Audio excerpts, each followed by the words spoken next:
10절까지. 잠언 3장 1절로부터 10절. 자, 부모님 옆에 같이 이렇게 앉아주세요.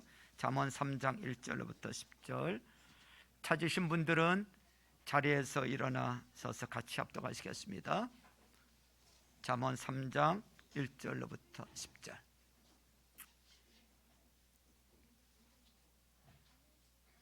자, 일어나셔서 자, 앞에 보시면 됩니다. 자, 휴대폰 닫으세요. 휴대폰 만지면 안 돼요. 지금 우리 청소년들이나 어린, 여기서 목사님이 봐서 자꾸 휴대폰 만지고 그러면 이 예배에 지장을 줘요. 자, 일어나셔서 같이 우리 합독하십니다. 시작. 아이들아, 내 가르침을 잊지 말고 내 계명을 내 마음에 간직하여라. 그러면 그것들이 너를 장수하게 하며 해가 갈수록 더욱 평안을 누리게 할 것이다. 인자와 진리를 저버리지 말고 그것을 목에 걸고 다니며 너의 마음속 깊이 새겨 두어라. 그러면 하나님과 사람 앞에서 내가 은혜를 입고 귀중히 여김을 받을 것이다. 너의 마음을 다하여 주님을 의뢰하고 너의 명철을 의지하지 말아라. 내가 하는 모든 일에서 주님을 인정하여라. 그러면 주님께서 내가 가는 길을 곧게 하실 것이다. 스스로 지혜롭다고 여기지 말고 주님을 경외하며 악을 멀리하여라. 그러면 이것이 너의 몸에 보약이 되어 상처가 낫고 아픔이 사라질 것이다. 너의 재산과 땅에서 얻은 모든 첫 열매로 주님을 공경하여라.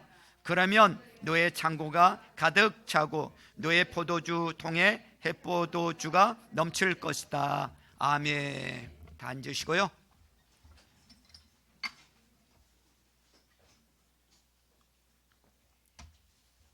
우리 좌우편에 있는 분들, 우리 뒤에 옆에 문 좀 창문 좀 열어주세요.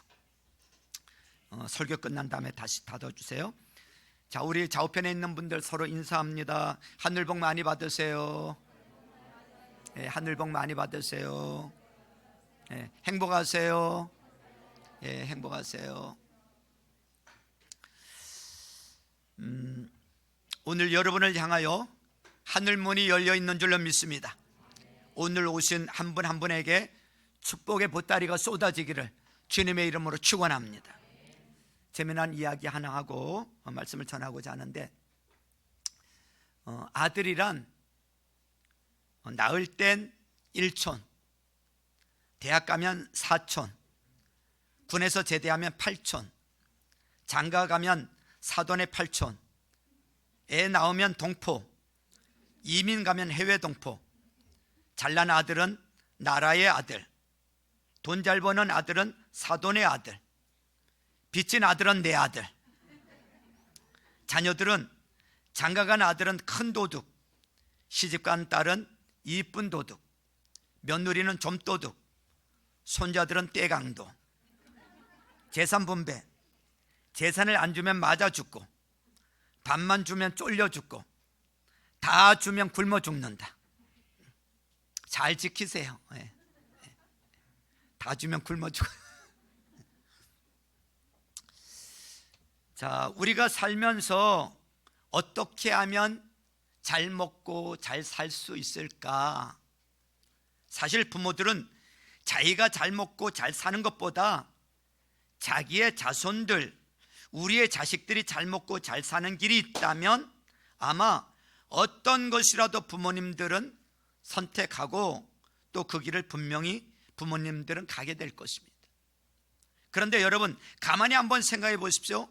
우리가 어떻게 하면 잘 먹고 잘 살 수 있을까?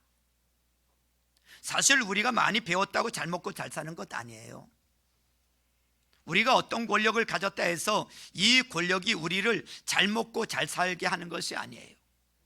그 다음에 우리가 어떤 좋은 환경에서 태어났다고 해서 꼭 그 환경이 우리를 잘 먹고 잘 살게 하는 것이 아닙니다.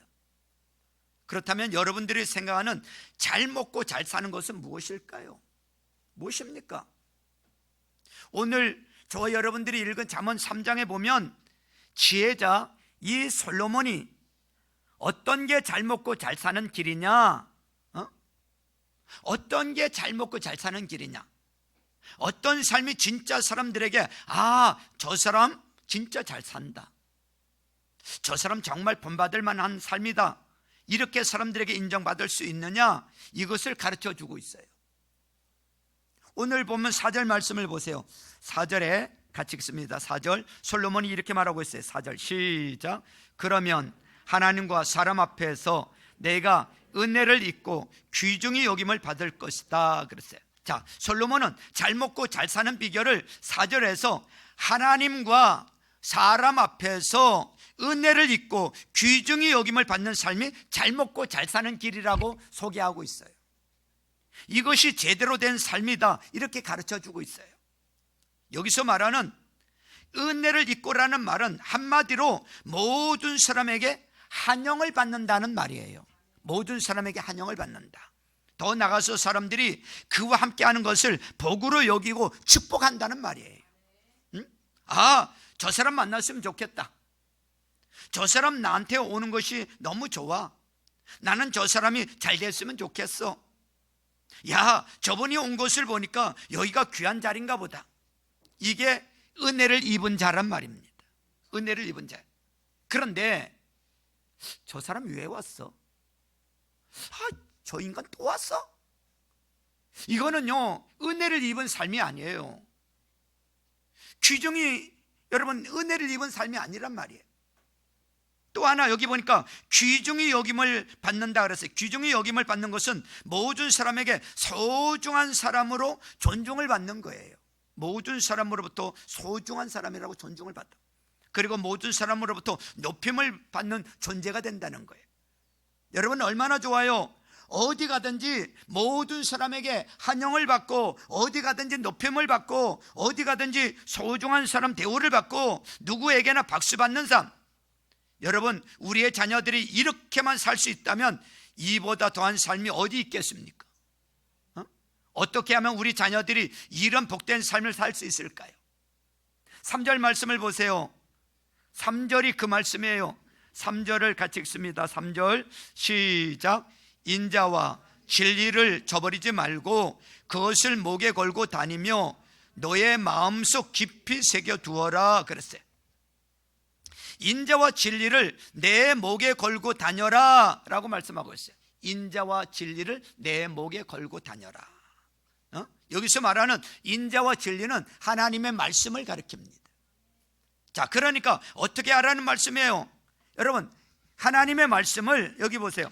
하나님의 말씀을 이런 종이나 아니면 판에다가 하나님의 말씀을 기록하고, 그 기록한 말씀을 인자와 진리를, 하나님 말씀을 목에다 걸고 다니라는 거예요. 이렇게 목에다 걸고, 이렇게 목에다 걸고 다니라. 하루 종일 낮에도 밤에도 하나님 말씀을 목에서 떼지 말고 생활하라는 겁니다. 여러분 한번 상상해 보십시오. 이런 모습은 마치 이상한 자의 모습 아닙니까? 정상적인 사람이 누가 그렇게 하면서 다니겠어요? 정상적인 사람이 누가 이런 것을 목에다 걸고 다니겠어요? 죄송한 말씀입니다만 가끔 가다가 시장이나 아니면 이 전철 안에서 보면 몸이 불편하신 분들이 이렇게 글을 써가지고 목에다 걸고 다니면서 사람들에게 도움을 요청하는 모습을 보신 적이 있으실 거예요. 만일 우리가 높임을 받고 잘되기 위해서 하나님의 말씀을 목에다 걸고 다닌다면 사람들이 정말 우리를 어떻게 생각하겠습니까? 우리를 정상적으로 보는 사람이 과연 몇 사람이나 있을까요? 정말로 우리 자식들이 하나님 앞에, 사람 앞에 잘 먹고 잘 사는 길이 있다면, 여러분, 자식들의 목에 하나님의 말씀을 써서 걸어줄 자가 정말 있겠느냐 말이에요. 여러분 가능할까요? 여러분들이 정말로 자녀들의 목에 이 인자와 진리를 걸어서라도 잘 될 수 있다면 그렇게 하겠느냐 그 말이에요. 쉽지 않을 겁니다. 부모님들은 원한다고 할지라도 내 자식이 잘 되는 거라면 부모님들은 원할지 몰라도 자식들이 그것을 걸고 돌아다니는 자가 몇 명이나 있겠느냐 이거예요. 마음은 원이지만 그렇게 사는 것이 쉽지가 않아요. 결단코 쉽지가 않습니다. 자, 그렇다면 솔로몬이 정말로 우리 자녀들이 내일 은혜와 귀중히 여김을 받는 이런 축복의 존재가 되기 위해서 목에다가 인자와 진리, 하나님 말씀을 걸라고 했는데, 과연 이 말은 어떤 의도에서 우리에게 한 말인가를 우리가 한번 살펴볼 필요가 있다는 거예요. 여기서 목에 걸라는 말은 무슨 뜻이냐 이거예요. 여기서 목에 걸라는 말은 정말로 글자 그대로 목에 걸고 다니라, 이런 의미도 있을 수 있어요. 자, 여기 보세요. 휴대폰 건드리면 안 돼요. 어린이들 휴대폰 다 넣으세요. 목사님이 말씀을 전할 때 휴대폰 만지고 이게 아래로 보고 그러면 말씀 전하는 사람에게 굉장히 영향을 줍니다. 목사님을 뚫어지게 쳐다봐야 돼. 응? 여러분, 여기서 목에 걸라는 말씀은 정말로 글자 그대로 목에 걸고 다녀라, 그런 의미도 있을 수 있어요. 그런데 솔로몬이 목에 걸라고 한 것은 아주 잠깐이라도 하나님과 하나님의 말씀을 놓치지 않도록 자녀들을 이끌라는 교훈이에요. 목에 걸라는 것은 목에 실제로 걸 수도 있지만 하나님의 말씀을 아주 잠깐이라도 놓치지 않도록 하라는 그런 교훈이야. 우리 자식들이 아주 잠깐이라도 하나님의 말씀을 떠나지 않도록, 아주 잠깐이라도 하나님의 말씀을 놓치지 않도록 하나님 말씀을 집중하게 하라는 거예요. 집중하게 하라. 그래서 이어지는 구절에서 너의, 여기 3절에 보면요, 끝에 보니까 너의 마음속 깊이 새겨두어라. 개역개정에는 이렇게 돼 있어요. 너의 마음판에 새겨두어라, 이렇게 돼 있어요. 여러분, 똑같은 표현이에요. 하나님의 말씀이 우리 자녀들의 삶에서 잊혀지지 않도록 노력해야 된다는 거예요. 여러분, 왜 이렇게 해야 되는지, 왜 이렇게 여러분 해야 되죠?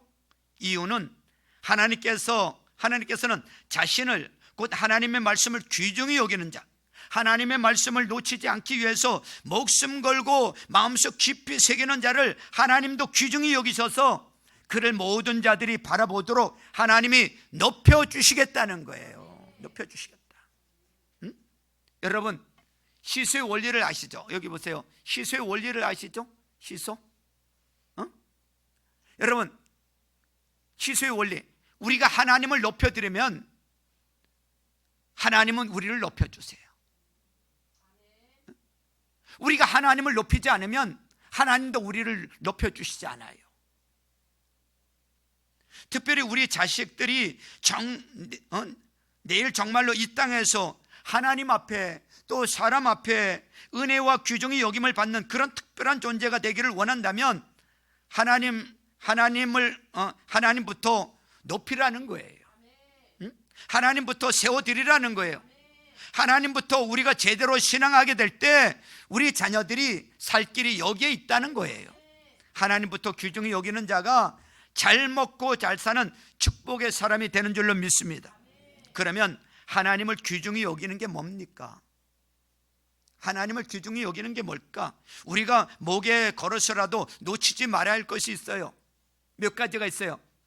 첫 번째는요, 하나님을 귀중히 여기는 것이 뭐냐면 1절에 보니까 하나님의 계명을 지키는 거예요. 하나님의 명령을 지키는 거예요. 이것이 하나님을 귀중히 여기는 길인 것입니다. 자신의 뜻대로 살려고 하나님의 계명을 무시하면 똑같은 원리예요. 하나님과 사람에게 무시당하는 삶을 살게 된다는 거예요.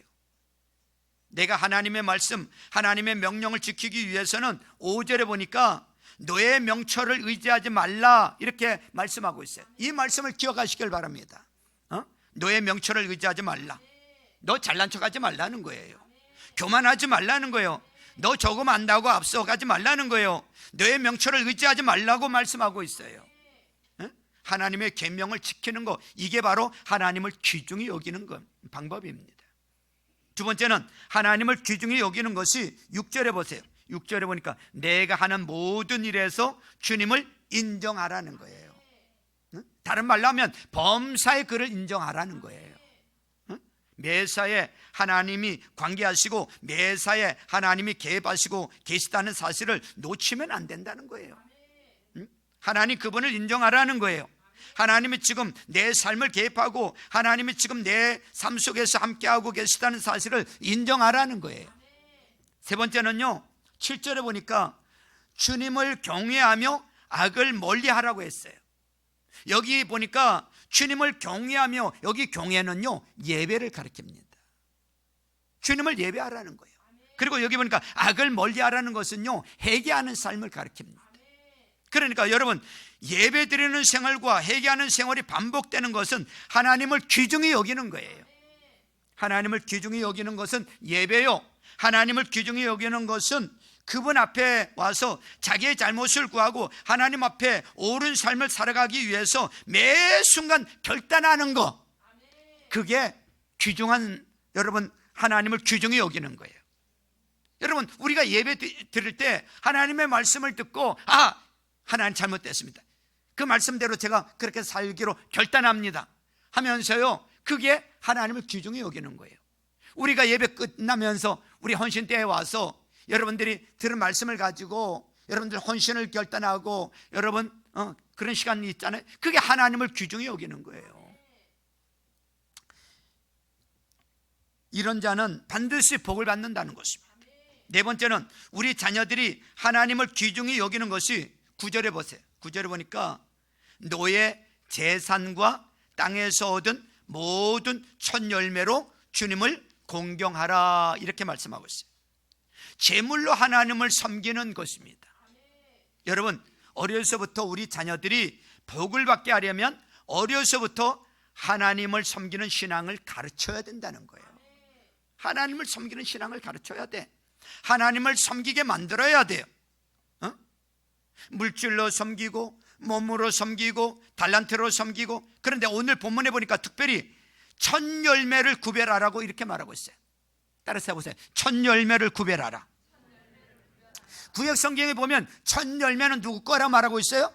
주님의 것이라고 말씀하지 않으셨습니까? 첫 열매, 이것은 정말로 내 삶 속에서 제일 먼저 얻은 소득, 귀한 거잖아요. 우리 아이들도 전에 보니까 알바를 해서 한 달 동안 알바를 해서 여러분 봤는데, 전에 우리 평강이가 그런 얘기를 하더라고요. 알바를 한 달 동안인가 했어요. 뭘 했는가 하면 스티커 붙이러 다녔어. 스티커 몇 시간 동안 받아가지고 스티커 이거 다니면서, 그거 힘들잖아요. 직접마다 다니면서 이렇게 붙이는 거 한 달 했는데 이제 이게 첫 열매를 받은 거예요. 첫 열매는 하나님 것이다, 주님 것이다. 야, 그걸 받았는데, 그럼 몇십만 원 받았는데 그 철매를 드리라 그러니까 아까워요. 그 첫 열매를 드리라 그러니까 한 달 동안 그렇게 다니면서 더운데 이렇게 다니면 추운데 다니면서 이렇게 했을 텐데 그 첫 열매를 드리라 그러니까 아깝지만 그래도 순종하더라고요. 하나님 것이다. 쉽지가 않아요. 그런데 하나님께서 그것은 주님 것이라고 말씀하고 있어요. 여러분, 얼마나 귀한 겁니까? 그 첫 열매가 정말로 소중한 거잖아요. 이 첫 열매로 하나님을 섬기는 것은 어떤 것보다 하나님을 귀중히 여기는 최고의 신앙이라는 거예요. 여러분, 자녀들에게 하나님 앞에 여러분 감사를 가르쳐야 돼요. 감사한 일이 있으면요, 여러분 감사헌금 드릴 줄 알게 하고요, 그리고 11조 하는 방법 가르쳐서요, 여러분 용돈 받으면, 아니면 알바해서 얼마를 벌었던 용돈 받았으면요, 그중에 얼마를 10분의 1을 떼어서 어릴 때부터 11조를 드리는 방법을 가르쳐야 돼요. 이게 우리 아이들 복받게 하는 방법이에요. 하나님께서 복을 심은 자에게 더 많은 복을 거두게 하시는 줄로 믿습니다. 자, 이렇게 우리가 하나님을 귀중히 여기면 하나님이 귀중히 여기는 자에게 주시는 복이 있단 말이죠. 하나님은요 공짜가 없어요. 심은 대로 거두게 하세요. 그렇게 살게 하셨으면 그에 대한 여러분 대가가 있으세요. 하나님을 귀중히 여기는 자에게 주시는 복이 있단 말이죠. 어떤 복이 있는가 하면요, 여러 가지 복이 있어요. 오늘 본문에 보면 첫 번째 복은요, 사는 날 동안 평안을 주시고 장수하게 해 주시겠다는 거예요. 2절 말씀을 보세요. 2절 같이 읽습니다. 2절 시작. 그러면 그것들이 너를 장수하게 하며 해가 갈수록 더욱 평안을 누리게 할 것이다 그랬어요. 할렐루야. 그렇습니다. 여러분, 하나님의 계명을 지켜 행하는 자에게 오는 이 첫 번째 축복이 뭐냐면, 하나님을 귀중히 여기는 자에게 오는 축복이 사는 날 동안 평안을 주시고 장수하게 해주시겠대. 여러분, 장수가 뭐예요? 건강하게 오래 사는 거예요.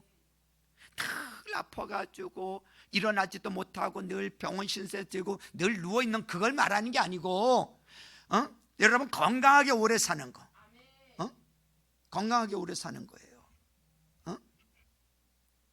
여러분, 오래 살면서도 그 마음에 근심과 걱정이 없는 것입니다. 여러분, 침대는 살 수 있지만 잠은 살 수 없습니다. 여러분, 좋은 잠자리에 누울 수 있지만 잠은 살 수 없어요. 아무리 좋은 환경에 있다고 할지라도 우리 마음의 평안까지 보장해 주지 않아요. 여러분, 안락한 의자에 앉아 있다고 해서요 안락해지는 게 아니에요. 여러분, 인간의 생명은 하나님께 있는 줄로 믿습니다. 여러분, 평안과 장수는 하나님만이 주시는 아주 특별한 복인 줄로 믿습니다. 여러분, 하나님을 귀중히 여기는 자에게 아버지가 평안의 복을 주시고 아버지가 장수의 복을 주시는 거예요. 우리 자손들이 하나님 잘 섬겨서 이런 복 받게 되기를 주님의 이름으로 축원합니다. 두 번째 복은요, 막힘이 없는 형통의 길을 주신다는 거예요. 6절 말씀을 보세요. 6절에 보니까 그러면 주님께서 내가 가는 길을 어떻게 하겠다? 곧게 하실 것이다 그랬어요. 곧게. 하나님을 귀중히 여기는 자의 가는 길을 막힘없이 열어주시겠다는 거예요. 곧게 하시겠다는 거예요. 열어주시겠다는 거예요. 하나님이 우리의 인도자가 되시는데, 하나님을 귀중히 여기는 자가 가는 길을 누가 막으며 누가 방해한단 말입니까? 한마디로 뻥 뚫린 만사형통의 복을 주시겠다는 거예요. 우리 자녀들이 그런 복을 받아야 되겠죠. 세 번째 복은요, 치유와 회복을 주시겠답니다. 치유와 회복의 복. 8절 보세요. 8절을 같이 읽습니다. 시작. 그러면 이것이 너의 몸에 보약이 되어 상처가 낫고 아픔이 사라질 것이다 그랬어요. 할렐루야. 여러분, 이 8절이 무엇에 대한 것이냐면 그 외 7절에 대한 거예요. 하나님을 경외하고 예배하고 악에서 떠나는 거, 회개하는 삶을 사는 자에게 바로 주시는, 이 하나님을 귀중히 여기는 자에게 주시는 복이 뭐냐면 치유와 회복을 주시겠대. 어떤 질병도 하나님을 귀중히 여기는 자에게는 다 손대 주시겠다는 거예요. 머리부터 발끝까지, 마음의 상처까지도 사라지게 해 주시겠다는 거예요. 네 번째 복은요, 물질의 복입니다. 물질의 복. 10절 같이 읽습니다. 10절 시작. 그러면 너의 창고가 가득 차고 너의 포도주 통에 해포도주가 넘칠 것이다. 무슨 복이에요? 물질의 복이에요. 재물의 복이에요. 어떤 자에게 이런 복이 주어지는가 하면 거기 9절에 보니까 너의 재산과 땅에서 얻은 모든 첫 열매로 주님을 공경하라. 이게 뭐예요? 주님 앞에 물질로 섬기는 자, 첫 열매를 드린 자에게 주시는 복이 물질의 복을 주신다는 거예요. 차고 넘치는 복은 하나님을 귀중히 여기는 자에게 주시는 특별한 선물인 줄로 믿습니다. 하나님을 귀중히 여겨 좋은 곳으로 섬겼으니 하나님께서도 부족함이 없도록 넘치도록 부어주시겠다는 약속입니다. 우리 부모님들 열심히 벌어서 자식들에게 많은 유산 남겨주려고 하지요. 열심히 벌어서 아이들 잘 먹이고 잘 가르치고 잘 입히려고 합니다. 물론 필요합니다. 그렇게 하십시오. 그러나 여러분들이 남겨주는 것보다 주님이 부어주시는 것이 진짜인 줄로 믿으시길 바랍니다. 우리가 아무리 남겨줘도 하나님이 그거 지켜주시지 않으면 하루아침에 물거품이 돼요. 아무리 남겨줘도요, 하나님이 걷어가시면 하루아침에 걷어가. 하나님이 부어주는 축복이 있어야 돼. 우리 아이들에게 여러분, 내가 물려주려고 하지 말고요, 내가 유산 물려주려고 하지 말고, 어떤 부모들은요 유산 안 물려주기 운동하는 분들도 있어요. 내가 물려주려고 하지 말고 이 아이들이 하나님 앞에 복받는 아이가 되도록 하면, 하나님이 부어주시는 아이들이 되면요, 그 아이들의 인생이 여러분 잘 될 줄로 믿습니다. 그게 진짜예요. 그게 진짜요. 어? 여러분, 우리가 비록 변변치 못한 거 남겨줘도요, 하나님이 복 주시면 감당할 수 없는 자리로 들어가는 줄로 믿습니다. 여러분, 평안과 장수, 막힘없는 길, 건강의 복, 물질의 복, 하나님께서 주시는, 우리 자녀들에게 주시는, 하나님을 귀중히 여기는 자에게 주시는 특별한 복이라는 것을 기억하시기를 주님의 이름으로 축원합니다. 여러분, 그런데 한번 생각해 보세요. 여러분들에게 질문을 드릴게요. 한번 물어볼게요. 한 가지. 지금 우리 자녀들이 복받는 길로 가고 있느냐 이거예요. 내 자녀가 복받는 길로 가고 있느냐, 우리 자녀들이 얼마나 하나님을 귀중히 여기고 있느냐 이거예요. 정말로 우리 자녀들이 목에 걸고라도 하나님을 놓치지 않으려고 하는 이런 신앙적인 열정과 신앙으로 살아보려고 하는 노력을 하고 있느냐라는 거예요. 우리 부모들이 모두 다 원하고 있잖아요. 자녀들이 하나님과 사람 앞에 은혜를 입고 귀중히 여김을 받아야 이게 바로 우리 자녀들의 미래의 성공적인 삶이 아닙니까 여러분? 이 성공적인 삶은 하나님이 주시는 줄로 믿습니다. 응? 우리가 주는 게 아니에요. 우리가 하는 게 아니에요. 응? 하나님이 주셔야 돼요. 응? 그러면 방법이 있습니다. 우리 자녀들이 이런 하나님과 사람 앞에 여러분 복을 받는 아이들이 돼야 되는데, 방법이 뭐냐? 우리 부모들의 역할이 필요합니다.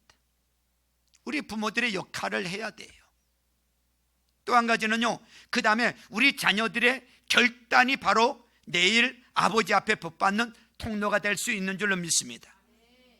부모는 부모의 역할을 해야 돼. 우리 자녀들이 여러분 하나님을 귀중히 여기고 하나님 앞에 은혜를 입고 귀중히 여김을 받는 아이들이 되도록 부모는 부모 역할을 해줘야 돼요. 부모 역할을 해줘야 돼. 그 다음에 아이들은 아이들대로 여러분 정말 결단을 해야 돼. 결단을 해서 아버지 앞에 복받는 통로가 되도록 해야 된단 말이죠.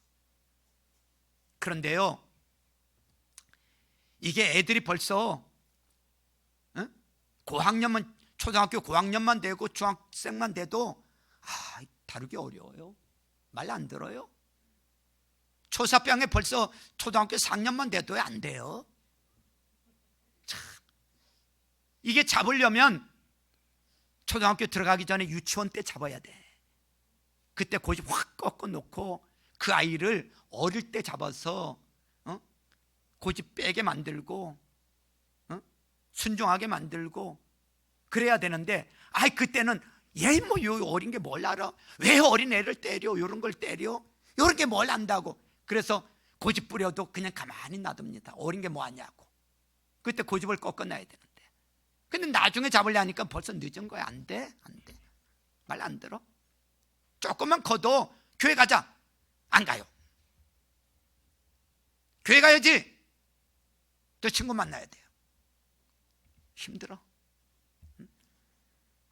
여러분, 어떻게 해야 됩니까? 어떻게 해야 돼? 목에 걸어서라도 하나님 좀 바로 섬기게 하자는 겁니다. 여기 목에 건다는 말은 억지로라도 강제라도 어떤 수단과 방법을 동원해서라도 하나님 섬기는 신앙을 갖게 해야 된다는 거예요. 억지로라도 강제로라도 방법을 찾아서라도, 밥을 굶겨서라도, 용돈을 안 줘서라도, 어떻게 해서라도 그 아이들 억지로라도 강제로라도 하나님을 바로 섬기는 아이들로 만들어야 된다는 거예요. 어떻게 하겠습니까? 벌써 세월이 갔는데 지금이라도 방법을 찾아야지. 여러분, 자녀들이 복의 길에서 탈선해버리면 아무 소용이 없어요. 어떻게 해야 합니까? 억지로라도 예배 중심으로 가르쳐야 돼.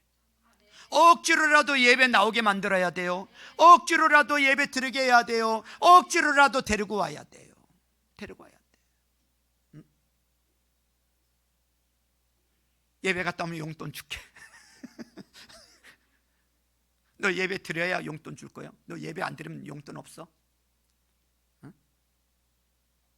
여러분, 그 아이가 그렇게 나왔다 할지라도, 용돈 때문에 나왔다 할지라도, 그 아이가 어느 날 진짜 주님을 만나면요, 엄마 용돈 안 주셔도 돼요. 나 주님 진짜 믿어요. 그런 아이가 된다면 되는 거 아닙니까? 일단 억지로라도 또 데리고 나와서 예배 드리게 만들어서 그 아이의 인생을 복되게 만들어야 될 책임이 우리 부모에게 있기 때문에 그렇습니다. 또 하나는요, 억지로라도 섬김하도록 만들어야 돼요. 헌신자가 되도록 해야 돼요. 어릴 때부터 아이들에게 감사할 줄 알게 만들어야 돼요. 감사헌금 드릴 줄 알게 만들어야 돼요. 어릴 때부터 11조 드리게 만들어야 돼요. 첫 열매 드릴 줄 알게 만들어야 돼요. 그것이 손에 나는 것 같지만요, 그 아이 인생에 길게 놓고 보면요, 그게 그 아이를 복받게 만드는 거예요. 여러분, 하나님께서 복 주시는 자로 키워야 부모님들이 나중에 평안을 유지하게 되는 줄로 믿습니다. 여러분, 부모가 자식의 복 받는데 방해꾼이 되면 안 돼요. 자녀가 예배 좀 드리려고 하는데 부모가 방해를 하는 거야. 이러는 거야. 야, 너 내일 시험이잖아. 뭘 교회 가? 공부해야지. 이런단 말이죠. 아니, 교회 가서 예배 좀 하고, 교회 가서 일 좀 하고, 봉사도 하고, 교회 가서 아이들하고 시간 좀 보내려고 그러고 하는데 부모가 하는 말이, 야, 교회 가서 그렇게 오래 있어. 가서 공부해. 여러분, 부모들이 아이들의 신앙에 방해꾼 노릇하지 않도록 해야 됩니다. 사랑하는 성도 여러분, 정리합니다. 한 가지만 오늘 좀 결단을 했으면 좋겠어요. 우리 모두가, 여기 계시는 어르신이든 우리 자녀든 한 가지만 결단하자고요. 여러분, 우리 자녀들이 성공하기를 원하시죠? 우리 자녀들이 성공하기를 원하시죠? 잘 되기를 원하시죠? 그렇다면 우리 자녀들이 아주 잠깐이라도 하나님과 하나님 말씀을 놓치지 않도록 예배 잘 드리도록 한번 해봅시다. 예배 잘 드리는 아이들로. 하나님을 귀중히 여기는 것이 예배예요. 예배가 내 자식의 성공적 삶을 여는 비결인 줄로 믿습니다. 예배는 하나님을 만나고요, 예배를 통해서 하나님 말씀을 듣고요, 여러분 믿음을 갖게 되고요, 복을 누리는 시간이 바로 예배입니다. 아무리 바빠도, 아무리 중요한 것이 있어도 하나님께 예배하는 것보다 바쁘고 중요한 것이 없어요. 아이들이 공부해야 된다고 세상의 문화와 유행에 빠지면서 하나님과 점점 멀어지고 있어요. 게임이 재미있고, 휴대폰이 재미있고, 여러분 예배를 멀리하고 있어요. 더 이상 방치하면 안 돼요. 방치하면 안 돼. 잠언 22장 6절에 마땅히 행할 길을 아이에게 가르치라. 그리하면 늙어도 그것을 떠나지 아니하리라 그랬습니다. 여러분, 3살 버릇이 몇 살까지 간다고요? 그건 옛날 말이요. 지금 어르신들이 뭐 80살까지만 사시나? 3살 버릇이 죽을 때까지 가는 거요. 여러분, 우리 자녀들에게 예배 우선적 신앙을 가르쳐야 될 줄로 믿습니다. 우리 그 자녀, 우리 하나님, 그런 자녀 하나님께서 책임져 주실 줄로 믿습니다. 따라서 해보세요. 예배 우선적 신앙을 가르치자. 예배 우선적 신앙을 가르치자. 예배 우선적 신앙을 가르치자. 자, 우리 이 시간에 이제 기도합니다. 자, 오늘 주신 말씀을 가지고 먼저 기도하고요, 오늘 순서는 먼저 주신 말씀을 가지고 기도하고, 자, 창문 닫아주세요. 이제 창문 다 닫아주세요. 뭐 창문 열으라 했더니 밖에는 다 닫혀 있으면 공기가 안 통했었죠. 다 닫아주세요. 이제